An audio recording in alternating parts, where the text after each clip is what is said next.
يريدون ليطفئوا نور الله بأفواههم والله متم نوره ولو كره الكافرون صدق اللہ مولانا العظیم۔ تمام حضرات کو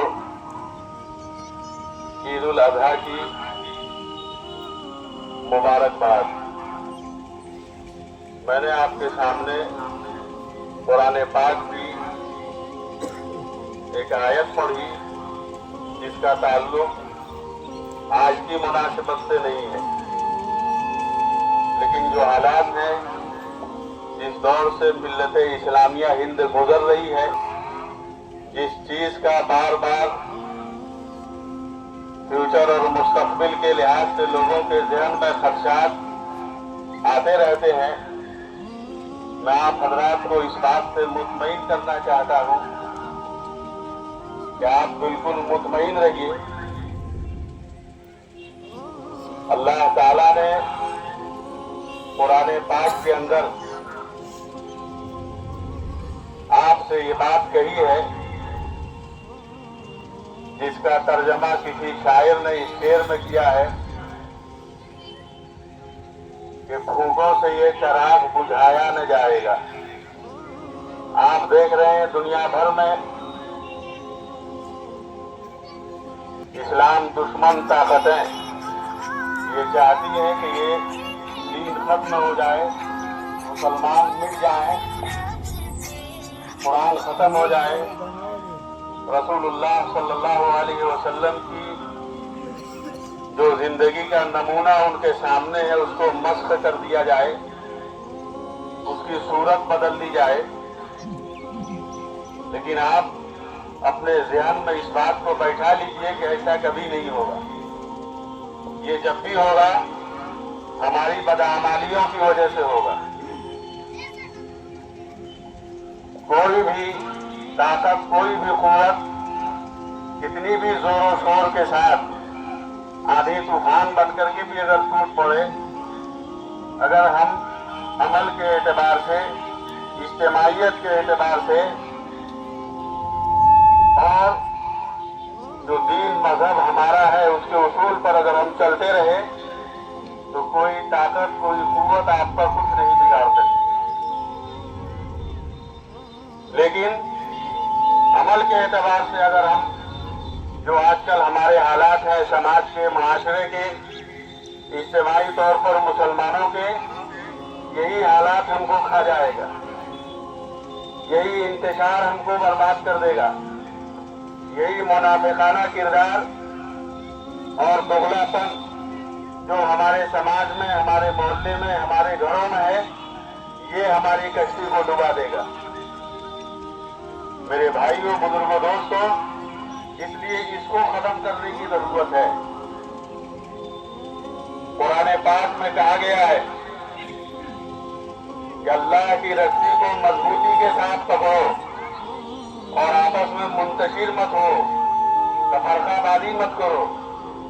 جو کچھ تماشا آپ دیکھ رہے ہیں وہ آپ کے انتشار کا نتیجہ ہے۔ 1.5 اینٹ کی مسجد ہر جگہ بنا کر کے رہنے کا نتیجہ ہے۔ خود غرضی، انانیت اور مفاد پرستی کو پیش نظر رکھ کر کے چلنے کا نتیجہ ہے۔ میرے بھائیوں، بزرگوں، دوستوں، اس کو قربان کرنا پڑے گا۔ ابھی یہ جو مہینہ ہے بقرعید کا، اس کے بعد جو آنے والا مہینہ ہے محرم کا، بقرعید اسلامی سال کا آخری مہینہ ہے اور محرم اسلامی سال کا پہلا مہینہ ہے۔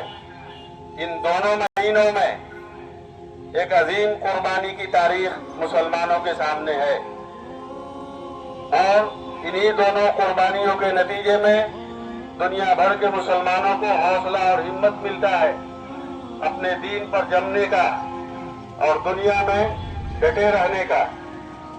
اگر کوئی بھی قوم تاریخ اٹھا کر کے آپ دیکھیں گے دنیا میں سربلند ہوئی ہے، آگے بڑھی ہے، اس کا سکہ چلا ہے، تو اس کے پیچھے اس کے قربانیوں کی تاریخ آپ کو نظر آئے گی۔ گھر میں بیٹھے بیٹھے اندھا کوڑی، لنگلا لولا، بوکا بہرا بن کر کے زندگی گزارنے سے کسی قوم کو سربلندی نصیب نہیں ہوئی ہے، کوئی تخت و تاج کے مالک نہیں بنے، قوموں کی سربلندی کے پیچھے قوموں کی ایک لمبی تاریخ ہے قربانیوں کی. یہ جو قربانی کی تاریخ ہے، اور آپ جس جانور کی بھی آج قربانی کریں گے، اس جانور کا ایک بوٹی گوشت یا خون کا ایک قطرہ مالک کائنات کہ میرے حکم سے محبت ہے یا اپنی اولاد سے محبت ہے. لیکن جیسے ہی حکم ہوا اور فوراً جو ہے تیار ہو گئے.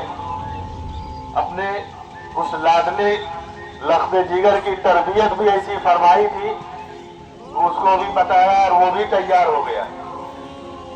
پتہ یہ چلا کہ جتنی چیز ہم رج رہے ہیں دنیا میں، کائنات میں، اپنی محبوب سے محبوب ترین چیز چاہے وہ اولاد ہی کیوں نہ ہو، اگر ضرورت پڑ جائے راہ خدا میں قربان کرنے کی، تو ہمارے ایمان کا تقاضا یہ ہے کہ ہم اس سے گریز اور دریغ نہیں کریں گے. تب جا کر کے ملت سربلند ہوگی. اور اس کے اندر یہ بات بھی چھپی ہوئی ہے کہ ہم اپنے اولاد کی ایسی تربیت کریں کہ وہ اپنے ماں باپ کا نافرمان نہیں ہو. آج بچے کس قدر بگڑ رہے ہیں، نئی نسل جو ہمارے سامنے ہے وہ کس قدر خراب ہو رہی ہے. والدین اور اپنے رشتہ داروں کی نافرمانیاں، ٹولے محلے میں رہنے والے بڑے اور بزرگوں کے ساتھ بدتمیزیاں، یہ کس قدر عام ہو رہی ہے، یہ کوئی ڈھکی چھپی بات نہیں ہے. جن کے اوپر فیوچر اور مستقبل کا بھار ہے، وہی کاندھا کمزور ہو رہا ہے، اسی دماغ کے سوچنے کا پیمانہ الٹ ہو رہا ہے. تو میرے بھائیوں، بزرگوں، دوستوں، یہ قوم کیسے ترقی کرے گی؟ اس لیے کسی شاعر نے کہا ہے، مسلمانوں یہ وقت انتہا ہے، ہر ایک جانب ہجوم دشمنا ہے. وہ مسلم جو امیر کارواں تھا، وہ مسلم اب غبار کارواں ہے. آپ اس کا اچھی طریقے سے مشاہدہ کر رہے ہیں. ساری دنیا کسی ایک قوم کے پیچھے پڑی ہوئی ہے. اس کی واحد وجہ یہ ہے کہ ہم اور آپ خود غرضی، مفاد پرستی، انانیت میں مشغول ہو گئے ہیں. اجتماعیت جس کا اللہ تعالیٰ نے قرآن پاک میں، اللہ کے رسول صلی اللہ علیہ وسلم نے اپنی حیات طیبہ میں ہم سے اور آپ سے بار بار مطالبہ کیا ہے، وہ جو ہے ختم ہوتا جا رہا ہے. میرے بھائیوں، بزرگوں، دوستوں، اس لیے ہم سب لوگوں کی ذمہ داری ہے کہ ہم لوگ اپنے آپ پر جو ہے تھوڑا سا توجہ فرمائیں. بھائی